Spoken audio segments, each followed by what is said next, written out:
우리는 살아가면서 크고 작은 부족함을 느낄 때가 많이 있습니다. 인생은 불공평하다고 하지만 한 가지 면에 있어서는 공평합니다. 그것은 누구나 부족함과 결핍을 경험한다라는 점입니다. 여러분, 돈이 많다고 부족함이 없는 것이 아닙니다. 세상에 부와 명예를 가진 사람들도 늘 공허함에 무언가를 채우기 위해서 애를 쓰며 살아갑니다. 우리는 종종 이런 생각을 할 때가 있습니다. 저것만 채워지면 나에게 부족함이 없을 텐데. 내가 이것만 가지게 되면 만족하고 살아갈 텐데. 라고 생각을 할 때가 있습니다. 그런데 현실은 어떻습니까? 그 문제가 해결이 되면, 내가 그토록 원했던 그것을 가지게 되면 내가 더 이상 이제 바라지 않을 것 같은데 또 다른 욕심이 생깁니다. 마치 바닷물을 마시면 목이 더 마른 것처럼 우리는 늘 부족함에 시달립니다. 결국 세상은 우리에게 완전한 만족을 줄 수 없습니다. 여러분, 무엇이 부족하고 무엇을 더 가지기를 원하십니까? 여러분은 참된 만족을 어디에서 찾고 있습니까? 성경은 참된 만족은 소유에서 오는 것이 아님을 분명히 가르쳐 줍니다. 참된 만족은 우리가 얼마나 많이 가졌느냐가 아니라 어떤 가치를 가지고 살아가느냐에 달려 있습니다. 오늘 말씀을 통해서 부족함이 없는 삶이란 무엇인지 알아보고, 혹시 내가 부족함 가운데 있다면 나의 부족함을 어떻게, 누구를 통해서 채울 수 있는지 말씀을 통해 깨닫는 시간이 되길 원합니다. 시편 23편, 우리에게 너무나도 익숙한 말씀이죠. 예수님을 믿지 않는 사람들도 시편 23편 한두 번쯤은 들어보았을 거예요. 미국에서 일반 국민들을 대상으로 설문조사를 했는데 그리스도인들 또 믿지 않는 비그리스도인들을 포함해서 가장 사랑하는 성경 말씀이 시편 23편이라고 합니다. 그런데 이 시편 23편을 그저 나에게 위로와 소망을 주는 차원의 말씀으로 여겨서는 안 됩니다. 이 말씀은 우리가 일반적으로 알고 있는 것보다 훨씬 더 깊고 심오한 차원의 도전과 은혜를 주는 말씀입니다. 시편 23편 이렇게 시작을 합니다. 여호와는 나의 목자시니 내게 부족함이 없으리로다. 여호와는 나의 목자시니 내게 부족함이 없으리로다.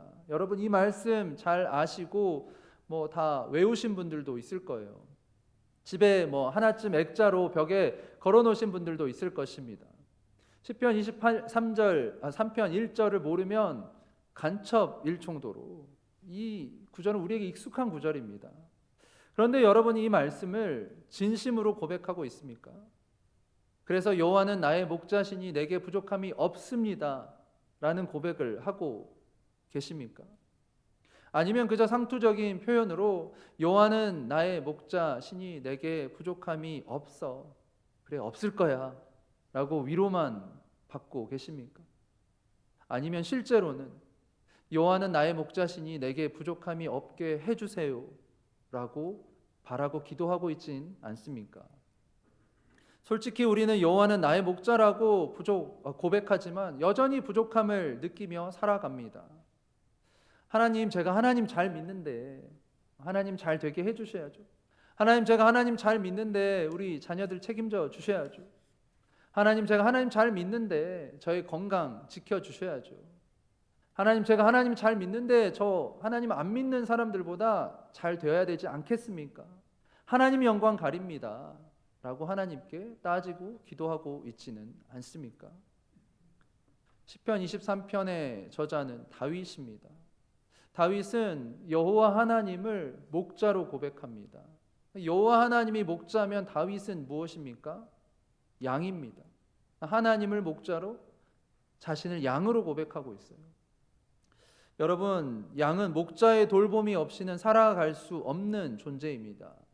양은 정말 연약한 동물입니다. 우리가 양의 특징을 잘 알아야 합니다. 이 한국 문화에서는 양이 좀 긍정적인 동물로 받아들여지는 것 같아요. 그래서 저 사람은 성격이 양 같아 라고 하면 저 사람의 성격이 양같이 좀 착하고 온순하다라는 것이죠. 그런데 중동 팔레스타인 문화에서는 양이 그렇게 긍정적인 동물이 아닙니다. 저 사람이 양 같아라고 하면 그것은 칭찬이 아니라 욕입니다. 왜 그렇습니까? 양은 장점보다 단점이 훨씬 많은 동물이기 때문입니다. 양은 이 먹이 사슬의 최하위에 있는 초식 동물입니다. 어떤 초식 동물들은 자신을 스스로를 보호할 수 있는 능력을 가지고 있지만 양은 스스로를 보호할 수 있는 힘을 가지고 있지 않습니다. 양은 느리고 몸이 무겁습니다. 또 이 균형 감각이 없어서 4발 가진 짐승 중에 거의 유일하게 넘어지면, 어디에 걸려서 넘어지면 혼자 일어날 수 없다고 합니다. 목자가 반드시 일으켜 주어야 합니다. 또 양이 시력이 굉장히 나쁩니다. 눈 바로 앞에 보이는 2, 3m밖에 보이지 않는다라고 해요. 그래서 양들을 보시면 이 양들이요 몰려다닙니다. 이 눈 2, 3m 앞에 밖에 보이지 않기 때문에 양들이 서로 몰려다니면서 내 바로 앞에 있는 그 양의 뒷꽁무니만 보면서 졸졸졸 쫓아다니는 것이죠. 그래서 보면 푸른 풀밭이 넓게 있는데도 양들은 서로 뭉쳐 있어요. 그리고 그 조그만 데서 서로 풀을 뜯어 먹으면서 싸우고 부딪히고 한다고 합니다. 게다가 양이 얼마나 미련한지요. 양이 더울 때는 서로 붙어 있고요. 추울 때는 서로 떨어져 있답니다. 그 정도로 양이 미련합니다. 이 양이 자신의 힘으로 혼자 살아갈 수 있을까요? 없을까요? 혼자 살아갈 수 없죠. 결국 양은 절대적으로 목자가 필요합니다. 어떤 성도님이 이런 말씀을 하셨다라고 해요. 목사님, 제 아내가 양이라니요. 제 아내는 호랑이입니다. 호랑이는 최상위 포식자죠. 아마 농담으로 하신 것 같은데 호랑이 같은 아내도 하나님 보시기에 양입니다. 다윗은 하나님을 목자로 고백하고 자신을 양으로 여겼어요. 하나님을 목자로 고백하는 것이 하나님이 인도하시는 대로, 하나님이 먹이시는 대로, 하나님이 명령하시는 대로 순종하며 따라가겠습니다 라는 다윗의 믿음의 고백입니다. 이 시편 23편 1절을 이 원어적으로 해석을 하면 여호와는 나의 목자시니 내게 부족함이 없으리로다가 아니라 여호와는 나의 목자시니 내가 부족한 것이 없습니다 라고 해야 합니다. 내가 부족한 것이 없습니다. 이것은 확신에 찬 선포입니다. 부족한 것이 없습니다는 목자 되신 하나님 한 분에 대한 절대적인 신뢰이고 하나님 한 분만으로 나는 만족할 수 있습니다 라는 다윗의 고백입니다. 목자 되신 하나님이 내 삶의 주인이시기 때문에 나를 인도해 주시고 나를 공급해 주시며 설사 내가 원하는 것을 하나님이 채워주시지 않는다 하더라도 하나님 한 분으로 나는 만족합니다. 하나님 한 분으로 나는 부족한 것이 없습니다 라는 다윗의 믿음의 고백입니다. 이제 2절에 다윗이 이렇게 말합니다. 그가 나를 푸른 풀밭에 누이시며 쉴 만한 물가로 인도하시는 도다. 여러분이 2절 말씀을 하나하나 좀 자세히 뜯어 살펴보아야 합니다. 이 팔레스타인 중동 지방이 광야 지역입니다. 이 광야 지역에서 푸른 풀밭을 본다? 거의 기적에 가까운 일입니다. 그래서 목자들은요, 푸른 풀밭을 찾아서 끊임없이 이동을 해야 합니다. 아침에 나가서 저녁에 양들을 데리고 집으로 들어오는 것이 아니라 아침에 양들을 데리고 나가지만 언제 집에 들어올지 모르는 거예요. 한 장소에서 다른 장소로 끊임없이 푸른 풀밭을 찾아서 계속 이동하는 유목 생활을 해야 합니다. 여기서 제가 한 가지 질문을 드리겠습니다. 여러분들 혹시 푸른 풀밭에 누워있는 양을 보신 적이 있으신가요? 푸른 풀밭에 누워있는 양 무리떼를 보신 적이 있으신가요? TV로나 실제로 양들이 누워있는 모습을 보신 적 아마 거의 없으실 거예요. 저는 양들이 누워있는 모습을 한 번도 본 적이 없습니다. 이 미국의 필립 켈러라는 목사님이 이 대목에서 어떻게 양들이 누워있을 수 있지라는 궁금증이 생기셨대요. 그래서 이 목사님이 직접 이스라엘로 가셔서 8년 동안 목자로 살며 양들을 돌보고 양들을 관찰하고 양들을 연구하는 거예요. 양들이 도대체 언제 눕는 거지?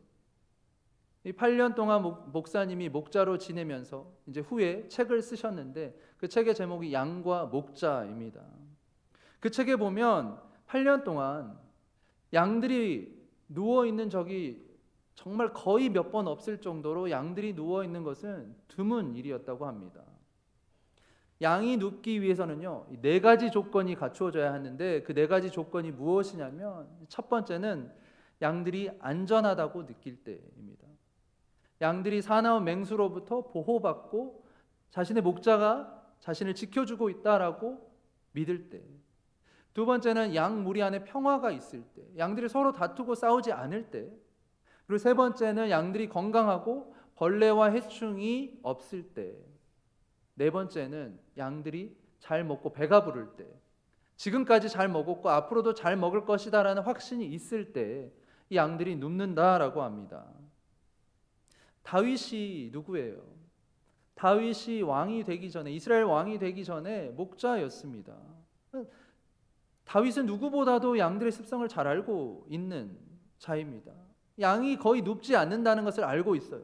그런데 다윗이 2절 말씀에 그가 나를 푸른 초장에 누이시며, 그가 나를 푸른 초장에 누이신다라는 놀라운 고백을 합니다. 양들이 푸른 풀밭에 누워 있습니다. 안전합니다. 두려움이 없습니다. 목자의 보호로 인해서 평안함 가운데 있습니다. 목자가 양들을 푸른 풀밭으로 인도하고 쉴 만한 물가로 찾아주었습니다. 목자가 양들이 스스로 편안함을 느끼는 것이 아니라, 양들이 스스로 두려움을 느끼지 못하는 것이 아니라 목자가 양들을 푸른 풀밭, 쉴 만한 물가로 인도한 거예요. 목자가 양들을 보호하고 쉴 만한 물가로 인도하는 것처럼 하나님이 우리의 목자 되시기 때문에 하나님이 우리를 지켜주시고 인도해 주십니다. 하나님이 우리를 보호해 주시고 우리의 필요를 채워주시기 때문에 우리가 하나님 안에서 참된 만족과 안식을 누릴 수 있습니다. 아멘. 여러분, 쉴 만한 물가는 세상이 아닙니다. 세상이 주는 돈, 권력, 명예, 쉴 만한 물가가 절대 아닙니다. 여러분의 가정도 쉴 만한 물가가 아닙니다. 나의 사랑하는 남편, 아내, 자녀들 쉴 만한 물가가 아닙니다. 나를 잘 대해주는 사람, 나를 인정해주는 사람도 쉴 만한 물가가 아닙니다. 심지어 교회도 쉴 만한 물가가 아닙니다. 여기 앉아 계신 많은 분들 일주일에 한 번 지치고 힘든 몸을 이끌고 예배를 사모하여 나오시죠. 그 말씀을 듣고 그 주신 말씀으로 이제 또 한 주간 새 힘을 가지고 살아가야 하는데, 교회도 쉴 만한 물가가 아닙니다. 교회 나온다고 항상 쉴 만한 물가에 머무르는 것이 아니에요. 때로는 교회에서 상처를 받기도 하고요, 교회 나오는 것이 불편할 때도 있습니다. 그렇다면 진짜 쉴 만한 물가는 어디입니까? 쉴 만한 물가는 이 세상도 아니고 교회도 아니고요, 오직 우리의 선한 목자 되시는 하나님 한 분 되십니다. 하나님 한 분만이 우리를 곤고한 곳에서 참된 평안으로 인도해 주십니다. 그 하나님이 우리를 지켜주시고 우리를 보호해 주시고 우리를 인도해 주십니다. 그 하나님이 어떤 분이신가? 시편 121편 4절과 5절에 시편 기자가 이렇게 고백합니다. 이스라엘을 너를 지키시는 이는 졸지도 아니하시고 주무시지도 아니하시리로다. 여호와는 너를 지키시는 이시라. 여호와께서 내 오른쪽에서 내 그늘이 되시나니. 세상의 그 어떤 것도요, 우리에게 참된 평안을 줄 수 없습니다. 우리에게 참된 평안을 주시는 분은 졸지도 주무시지도 아니하고 우리를 불꽃 같은 눈동자로 지켜 보호해 주시는 여호와 하나님 한 분이십니다. 그분이 우리를 푸른 풀밭, 쉴 만한 물가로 인도해 주신다라는 사실을 믿고 하나님 한 분만 의지하며 살아가시는 여러분 모두가 되기를 주님의 이름으로 축복합니다. 이제 3절에 보면 다윗은 하나님이 그를 의의 길로 인도하시는 분임을 믿었습니다. 3절에 뭐라고 고백합니까? 내 영혼을 소생시키시고 자기 이름을 위하여 의의 길로 인도하시는도다. 여러분, 이 의의 길이 어떤 길인가요? 이 의의 길을 가는 것은 쉬운 것이 아닙니다. 의의 길은 평탄한 길이 아니에요. 의의 길, 평안을 경험할 수는 있지만 편안함을 누릴 수 있는 길은 아닙니다. 생명의 길이지만 때로는 죽음의 경계를 지나가야 하는 길이 의의 길입니다. 이 양들이 푸른 풀밭이라고 해서요, 계속 똑같은 한 장소에 머무를 수 있습니까? 그럴 수 없습니다. 처음에는 푸른 풀밭이었죠. 그런데 양들이 그곳에서 계속 지내면서 풀을 뜯어 먹으면 어떻게 돼요? 그 풀이 이제 없어집니다. 메마르고 황폐한 땅이 됩니다. 그러면 양들이 어떻게 합니까?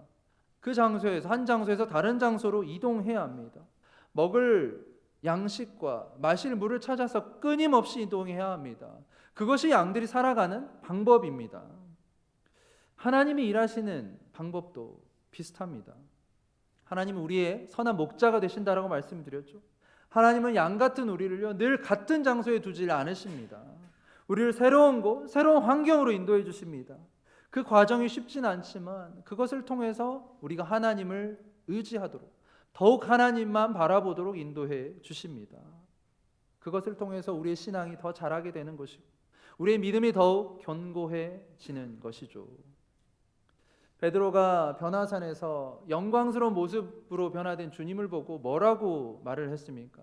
주님, 여기가 좋사오니 이곳에 머물게 해주세요.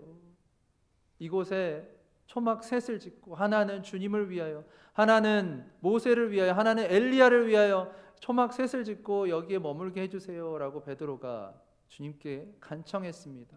그러나 그것은 하나님의 뜻이 아니었어요. 베드로를 향한 하나님의 뜻은 베드로가 변화산에서 내려가 십자가의 사역을 감당하는 것이었습니다. 우리도 마찬가지입니다. 우리도 편안한 곳에 머물고 싶지만요, 하나님은 계속 우리를 새로운 곳, 새로운 환경으로 인도해 주십니다. 이 하나님이 인도하신 의의 길, 결코 평탄한 길, 안전한 길이 아닙니다. 이 목자들이 양들을 항상 안전한 길로 인도하면 좋겠지만요, 그렇지 않습니다. 이스라엘에 가보신 분들 아시겠지만 이스라엘의 땅이 굉장히 척박합니다. 국토의 대부분이 산지로 되어 있어요. 그래서 해발이 낮은 이 평지를 가다 보면 양들이, 갑자기 많은 양의 비가 내리게 되면 양들이 그 급류에 휩쓸려 떠내려갈 수 있습니다. 또 그냥 평지를 가다 보면 언제 사나운 맹수가 달려들지 모릅니다. 그래서 지혜로운 목자는 일부러 양들을 험한 산길로 멀리 돌아가게 인도하기도 합니다. 양들이 보기에는 고생스러운 길이지만 그것이 목자가 볼 때는 안전한 길이에요. 우리 인생도 마찬가지입니다. 우리가 걸어가는 인생 길에 때로는 너무 힘들어 보이고 너무 위험해 보이는데 그 길이 하나님 보시기에 안전한 길일 수가 있습니다. 왜냐하면 그 길이 아니고서는 생명에 이를 수 없기 때문입니다. 여러분은 지금 어떤 길을 가고 계십니까? 하나님이 인도하신 의의 길을 가고 있습니까? 우리의 믿음은 평탄한 길을 갈 때는 잘 드러나지 않습니다. 그러나 고난과 시련의 길을 갈 때 우리의 믿음의 진면모가 드러납니다. 그리고 그 길을 걸어갈 때, 막상 그 길을 걸어가고 있을 때는 그냥 힘들어요. 너무 괴롭고 빨리 이 길이 끝났으면 좋겠어요. 그런데 나중에 그 길을 걸어가고 난 다음에 뒤돌아보면, 아, 내가 이 길을 걸어가는 이유가 있었구나. 하나님께서 나에게 뜻이 있으셔서 나의 믿음을 더 성장시키고 나의 믿음을 자라게 하도록 하나님이 이 길을 걸어가게 하셨구나라고 깨닫게 됩니다. 제가 20살에 군대를 갔습니다. 해병대를 자원해서 입대했습니다. 이 해병대 훈련소가 이제 포항에 있는데 지금은 모르겠어요. 근데 제가 해병대에 이제 입대할 때만 해도 성경책을 못 가져가요. 지금 이렇게 일반적인 성경책을 가지고 갈 수 없었습니다. 그래서 어떤 성경책을 가지고 가냐면 그 조그만 성경책, 수첩같이 생긴 신약 성경과 그 시편만 담겨 있는 그 성경책이 있습니다. 파란색 커버로 된 그 성경책을 이제 가지고 갈 수 있었어요. 이 훈련소 기간에 제가 얼마나 힘들었는지, 평상시에는 성경을 잘 찾아 읽지도 않는데 그때는 참 많이 읽었던 것 같아요. 화장실에서도 읽고 잠자기 전에도 읽고 시간 나는 대로 많이 읽었던 것 같습니다. 훈련소의 모든 훈련이 힘들었지만 가장 힘들었던 훈련이 저에게는 행군이었습니다. 이 1박 2일 완전 군장을 메고 40km 이상을 걷는 행군인데 거의 잠도 별로 재우지 않아요. 그게 가장 힘든 시간이었습니다. 제가 이제 지금도 생각나는 게 그때가 이제 20살이었으니까 20년 인생을 살아오면서 그때만큼 하나님을 제가 간절히 찾은 적이 없었던 것 같습니다. 그래서 그 포항에 그 이름 모를 산 언덕을 끊임없이 오를 때 제가 할 수 있는 것이라고는요, 시편 23편 이 말씀을 외우고 또 외우는 것이었습니다. 여호와는 나의 목자시니 내게 부족함이 없으리로다. 그가 나를 푸른 풀밭에 누이시며 쉴만한 물가로 인도하시는도다. 내 영혼을 소생시키시고 자기 이름을 위하여 의의 길로 인도하시는도다. 내가 사망의 음침한 골짜기를 다닐지라도 해를 두려워하지 않을 것은 주께서 나와 함께 하심이라. 주의 지팡이와 막대기가 나를 안위하시는도다. 제가 이 시편을 암송하고 또 암송했는데 그때의 시편 23편이 저의 인생의 가장 큰 위로가 되었습니다. 다른 누군가의 그 따뜻한 말 한마디 위로가 중요한 것이 아니라 하나님의 말씀, 이 하나님의 살아계신 말씀이 제 인생의 가장 큰 버팀목이 되었습니다. 정말 말 그대로 사망의 음침한 골짜기를 지나가야 했습니다. 그러나 하나님께서 함께 하심을 믿었기 때문에 그 힘든 시간을 이겨낼 수 있었습니다. 혹시 오늘 여러분 가운데 지금 사망의 음침한 골짜기를 지나가는 분들이 있다면 하나님께서 여러분들과 함께 하심을 믿으시기 바랍니다. 여러분 너무 인간적인 방법으로 이것저것 하려고 하지 마시고 그냥 하나님 바라보시고 기도하세요. 그런데 여러분 그거 아세요? 사망의 음침한 골짜기가 더 안전하다라는 걸 아십니까? 하나님은 내가 너로 사망의 음침한 골짜기를 가지 못하도록 막아주겠다라고 말씀하시지 않으셨습니다. 하나님은 너가 사망의 음침한 골짜기를 가더라도 내가 너와 함께 하겠다. 하나님, 선한 목자 되신 하나님께서 친히 함께 하시겠다라고 약속하셨습니다.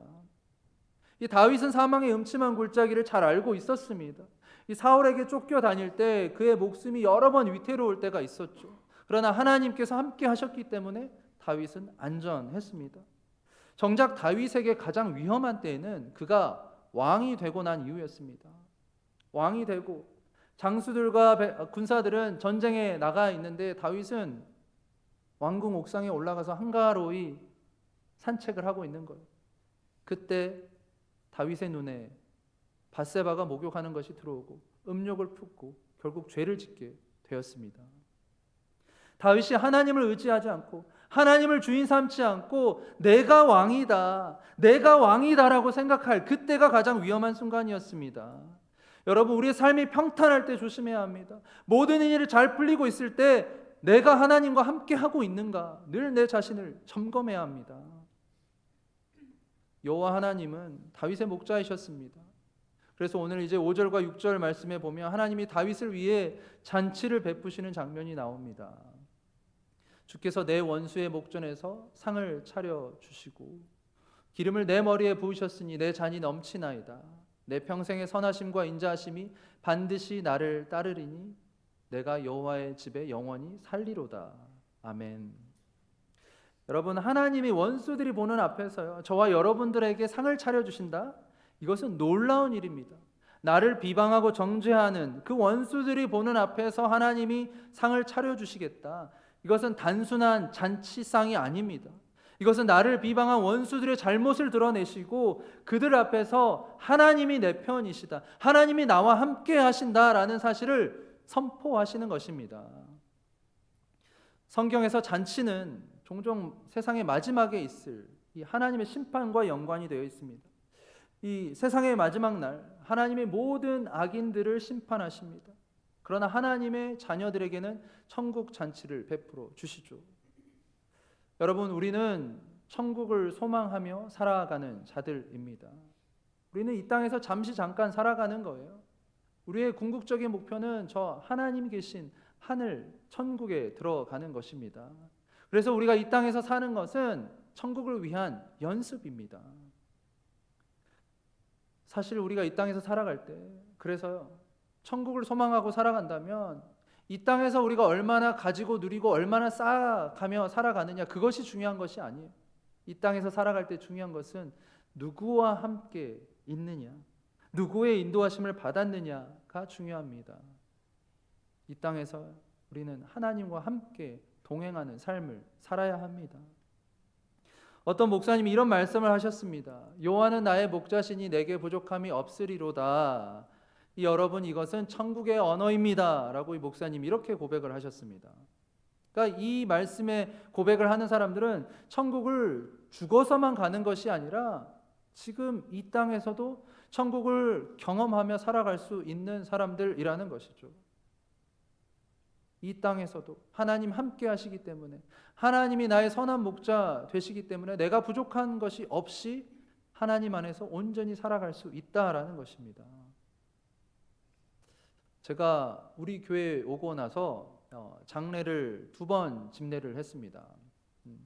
사실 목사로서 이 주일 강단에서 설교를 하는 것도 영광스러운 사역이지만, 이 장례 예배에서 특별히 예수님을 믿고 돌아가신 분의 장례 예배에서 설교를 하는 것은 더 영광스러운 사역이라고 생각을 합니다.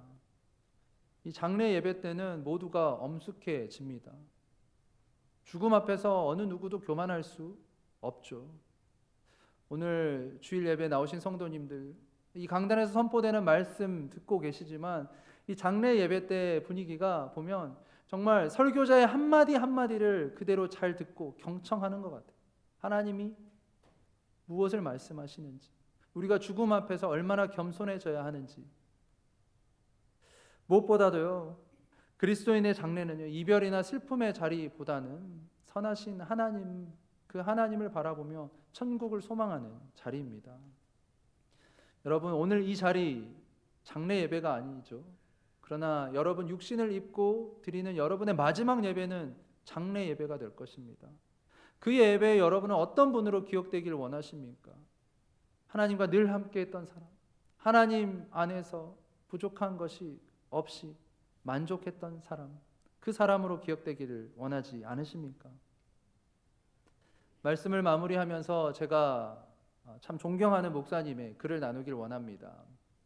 지금은 은퇴하신 김동호 목사님, 전에 암을 3개나 앓으셨고, 그래서 이제 페이스북 제가 팔로우를 하는데 종종 죽음에 대해서 언급을 하십니다. 설교를 준비하면서 김동호 목사님의 글이 너무 와닿아서 여러분들에게 나누고자 합니다. 제목, 뷰티풀 엔딩을 꿈꿔보다. 오늘 용인에 있는 샘물 호스피스 병원 예배에 다녀왔습니다. 늘 가보고 싶었던 곳인데 그동안 기회가 없었는데 오늘 미리 답사하는 마음으로 다녀왔습니다. 왜냐하면 저도 암을 3개씩이나 앓았고 나이도 이제 70대 중반이니 언젠가는 호스피스 병원에서 삶을 마감할 가능성이 매우 높기 때문입니다.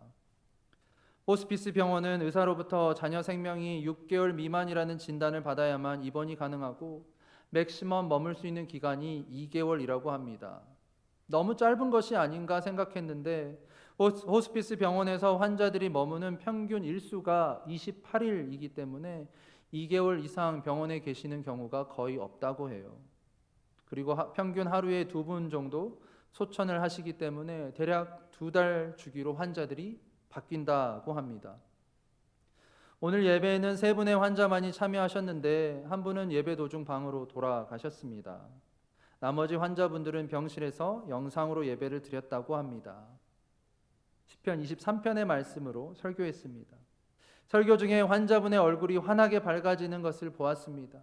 그게 너무너무 기쁘고 감사하고 감사했습니다. 제가 지금 제일 욕심내고 있는 일이 하나 있습니다. 그것은 죽는 날까지 날기새를 찍는 겁니다. 이 날기새를 잘 모르시는 분들, 이 날기새가 날마다 기막힌 새벽이라는 줄임말인데 목사님이 이제 새벽마다 유튜브에 말씀을 올려주세요. 그 유튜브 채널의 이름이 날기새입니다. 마지막 날까지 날기새를 찍고 하나님 나라로 가는 게 제 간절한 소원이고 욕심입니다. 제 마지막 날기새를 샘물 호스피스에서 찍었으면 좋겠다는 생각이 들었습니다.